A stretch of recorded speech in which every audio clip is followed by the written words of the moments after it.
నమస్తే MTV Telugu digital media. ఆంధ్రప్రదేశ్లో BJP ఎట్టకేలకు ఎంపీ అభ్యర్థులను ప్రకటించారు. ఒక విధంగా బదిలీల ప్రక్రియ అంటే ఒక జిల్లా నుండి వేరే జిల్లాకి అభ్యర్థులు తీసుకొచ్చి ఎంపీ అభ్యర్థులుగా బీజేపీ పోటీ పెట్టే పరిస్థితి ఆంధ్రప్రదేశ్లో ఏర్పడింది.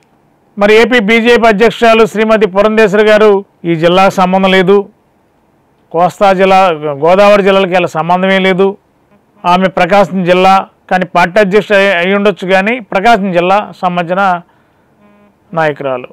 మరి ఆమెను తీసుకొచ్చి రాజమండ్రి పార్లమెంట్ అభ్యర్థినిగా బీజేపీ ఎంపీ కూటమి అభ్యర్థిగా బీజేపీ అధిష్టానం ప్రకటించింది. అదేవిధంగా అనకాపల్లి, కడప నుండి అనకాపల్లికి బదిలీ చేశారు సీఎం రమేష్ గారిని. సీఎం రమేష్ గారు గతంలో టీడీపీ టైంలో రాజ్యసభ సభ్యులుగా ఉన్నారు.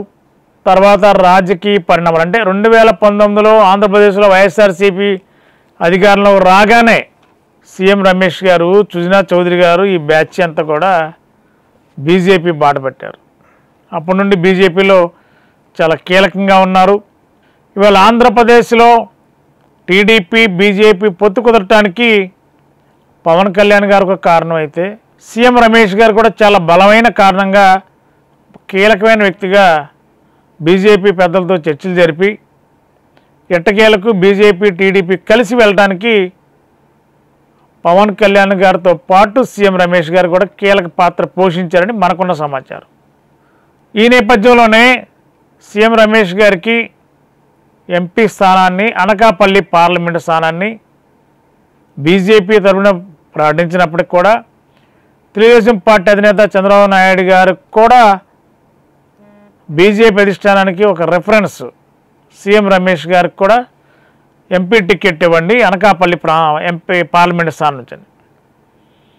ఒకరికొకరు సహకారం, సీఎం రమేష్ గారు బీజేపీ టీడీపీ కలవడానికి సహకరించారని, అదేవిధంగా సీఎం రమేష్ గారికి ఎంపీ సీటు కావాలంటే చంద్రబాబు గారు కూడా ఏపీలో ఈ బీజేపీకి ఇచ్చిన 6 ఎంపీ స్థానాల్లో ఒక ఎంపీ స్థానం అంటే అనకాపల్లి ఎంపీ పార్లమెంట్ స్థానాన్ని సీఎం రమేష్ గారికి ఇప్పించారు.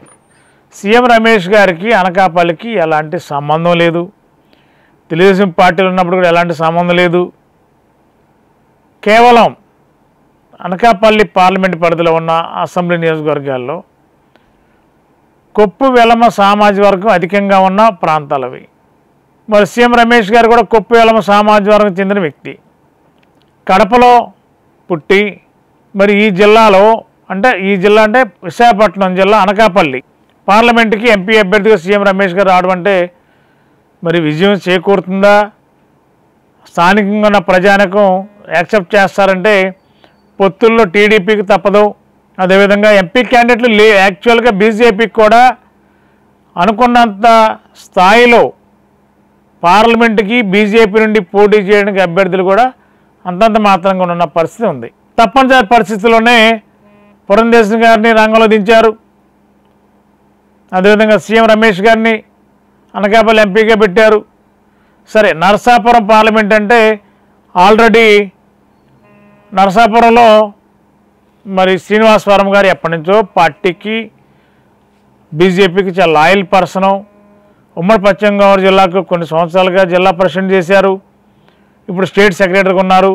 స్థానికుడు, క్షత్రియ సామాజిక వర్గం చెందిన శ్రీనివాసవరం గారంటే ఆ ప్రాంతంలో బలమైన నాయకుడు.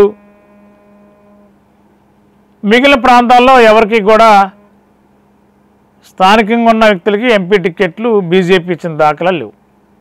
మరి సీఎం రమేష్ గారు అనకాపల్లి తీసుకొచ్చి ఎంపీ అభ్యర్థిగా రంగంలో పెడితే మరి టీడీపీ ఎదురికి టీడీపీ అధినేత చంద్రబాబు నాయుడు గారు, సీఎం రమేష్ గారు వీళ్ళంతా కూడా ఒక తానులో గుడ్డలు లాంటి పరిస్థితే కాబట్టి పార్టీ వేరైనా మరి టీడీపీ కూడా సహకారం అందిస్తుంది సంపూర్ణంగా. మరి జనసేన కూడా పొత్తులో సహకారం అందించే అవకాశాలు ఉన్నాయి.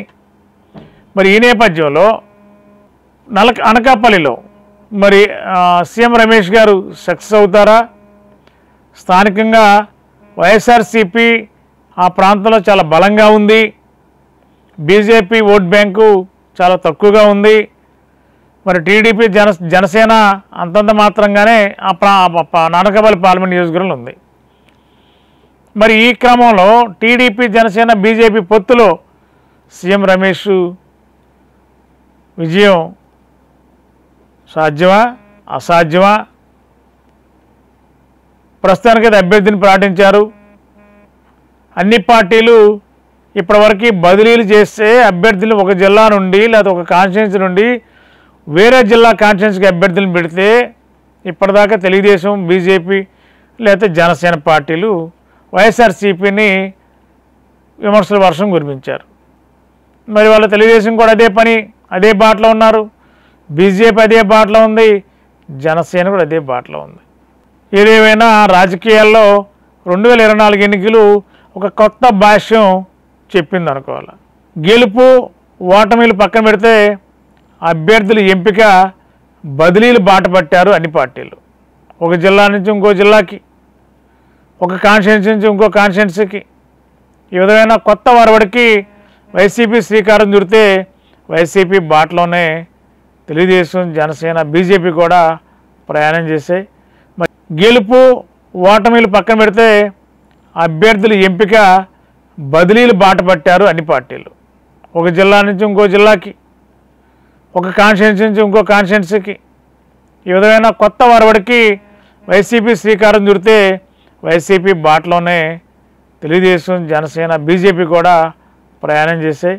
మరి ఈ బదిలీల బాటలో ఎంతమంది అభ్యర్థులు 24 ఎన్నికల్లో సక్సెస్ అవుతారు, సతికిలు పడతారో చూడాలి. మరి వస్త్రాలు ఆఫర్లలోనే Chandana brothers shopping mall, main bazaar, ఏలో.